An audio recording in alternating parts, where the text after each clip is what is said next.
What up, Cage Siders? It's your boy Sean coming at you week before WrestleMania. And guess what I don't want to talk about? Before I get into any of that, my name's Sean Rueter.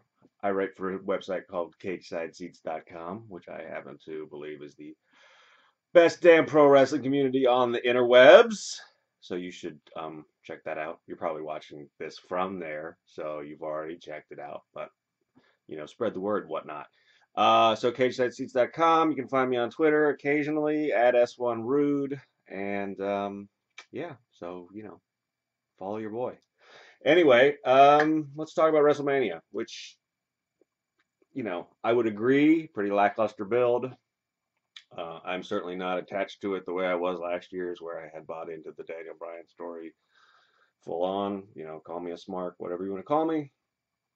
That's where I was with it last year, so I was pretty fired up last year. I was enjoying the Batista heel turn at this point. I thought Cesaro was going to get a real push, which, he hasn't had the worst year ever in retrospect. It was certainly a bumpy ride, but all that aside, so there was a bunch of different things going on last year that I was a lot more invested in, I think, than this year. The thing that I don't want to talk about is Roman Reigns. I just don't. The thing that I find interesting is that I think, I find it interesting and disappointing that they seem to have decided that it's fine to just, that a Cena type guy at the top is cool. Someone who divides fans and gets a reaction no matter what. So there you have it. That's what WWE is going to do for the next 15 years, just like they've done for the last 10, I guess.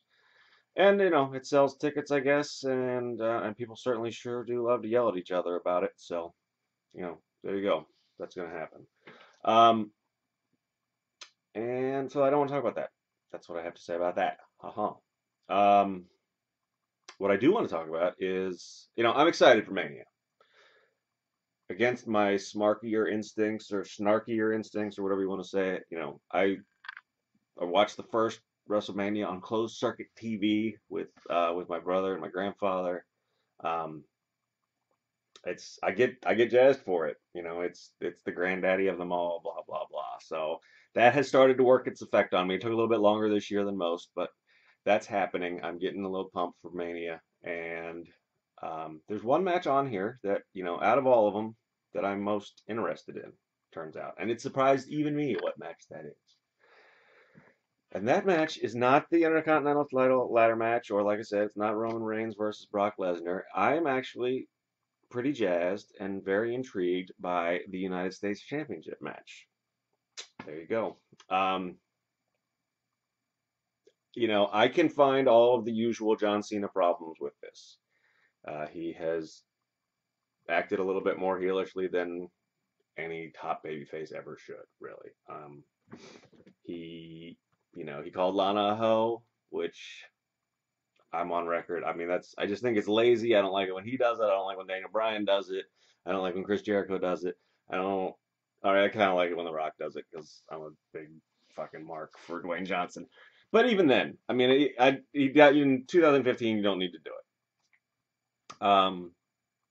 Yeah, I think I'm 99% sure that John Cena is walking out of there with the United States Championship, and while I'm not excited about that, I'm not outraged by it. I think there's a lot of interesting things that can come out of this. So all that aside, so I will cop to compartmentalizing. This feud has all of the John Cena problems that every feud for the last decade has had, and I'm willing to let those go. I don't know.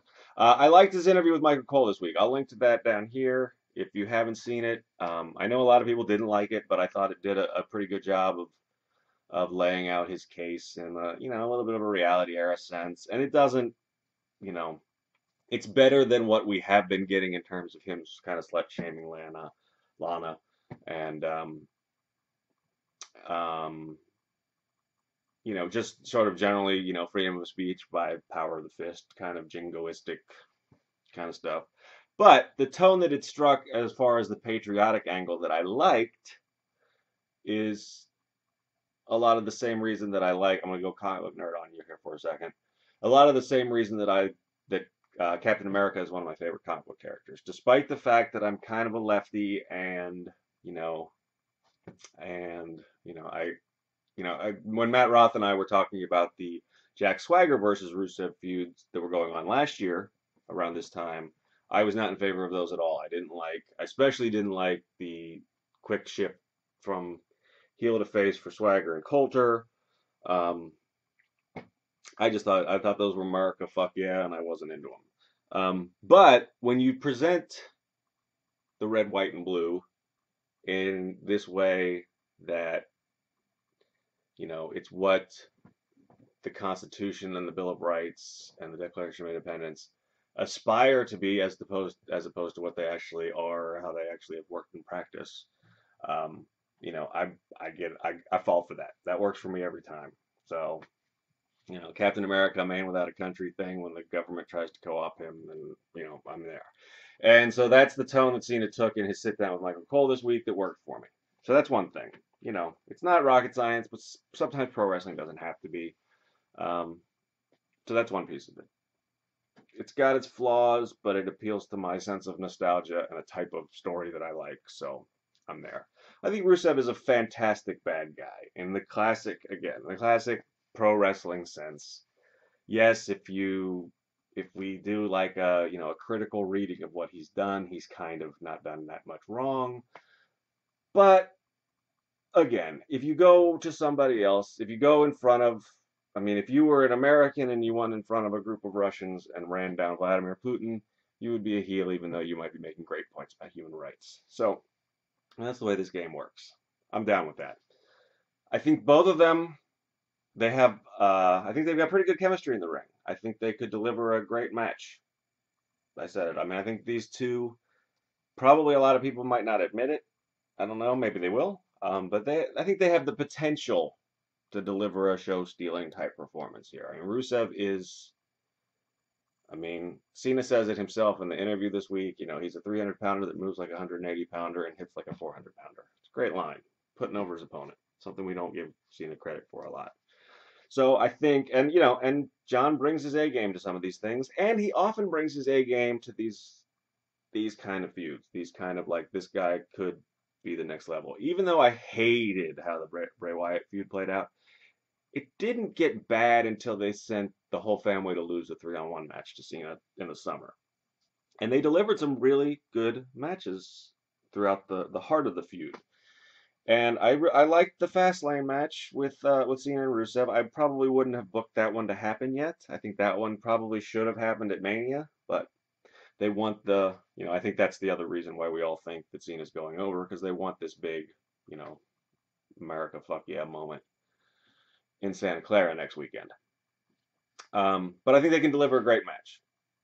Their styles mesh well. Rusev has the potential to be like a once in a generation talent ring wise, I think, just because of his size. He's like a young Samoa Joe, which is that's pretty high praise coming from a smark like me. So pumped for the match. I think it can be really good. And I'm pumped for what comes afterwards, which I think this is where probably I'll get a bunch of eye rolls from people. But, Cena as U.S. champ is interesting, I think. We're getting to kind of a lion in winter phase with Cena, which is, I find, like I said, for reality era reasons and for on-screen kayfabe reasons, I find interesting. How does he transition into this last third of his career? And taking the belt that he first won to sort of announce his presence on the WWE scene is an interesting, sort of symbolic callback to, to the end of his first act, the transition into the second act. So I think that's interesting. Storyline wise, another thing to consider, there's the obvious thing that, maybe Lesnar retains. Who knows? Which is something I like about that match. I feel like I don't know which way it's going to come out. I think Reigns will win, but I wouldn't be shocked if he didn't, if Lesnar resigns. Getting a tangent here, but considering the rumor going around that Lesnar might retain the IC belt and the US belt will then be the traveling main event belts, is interesting. And it also means, it doesn't just mean that Cena elevates it by holding it. It means that eventually Cena's not going to hold it forever. Somebody's going to take him down, and that person is going to get a nice rub. Um, Even if, Cena ends up dumping poop on him, they still become the person that beat the guy that re-elevated the U.S. title and that beat the undefeated Rusev and all that stuff. Uh, Very interested to see where Rusev would go after a loss. First of all, I think he's got to take a loss at some point. We got to get that out of the way. And the feud that this one reminds me of in terms of that is Cena's. I don't remember the exact year, but it was 2006, 2007 in there when Cena feuded with Umaga. Umaga. Um, Love you, William Regal. I also loved Armando Estrada. We need him. What's he doing? Get him back to manage somebody. Get him back to manage Rusev after Lana costs him this match, and then Rusev feuds with whoever Lana picks up as a protector. Maybe Cesaro. That'd be awesome. There you go. Check. See, so that kind of stuff. Any of those, a lot of those possibilities, I think are interesting. And I don't, we remember that Bray ended up needing to be rebuilt for 6 months after the Cena feud last year, and it doesn't have to go like that. If Rusev loses this feud to Cena, but is still treated like a big deal. I mean, watch New Japan, watch Ring of Honor, watch NXT. You can take losses and not be buried. So that's what they need to do, and that's what they did with Umaga. I mean, he was still a main eventer for 2 years after he lost to Cena. He did the Vince McMahon, Donald Trump hair versus hair thing with Bobby Lashley. He feuded with Triple H. He feuded with Batista. He eventually turned face and led Survivor Series teams with Cena. Just because you lose a feud to Cena doesn't mean you're dead. And I'm interested to see. I think they're high on this guy, and like I said, I think he's talented as a lot, really big swear words. I think he's super talented.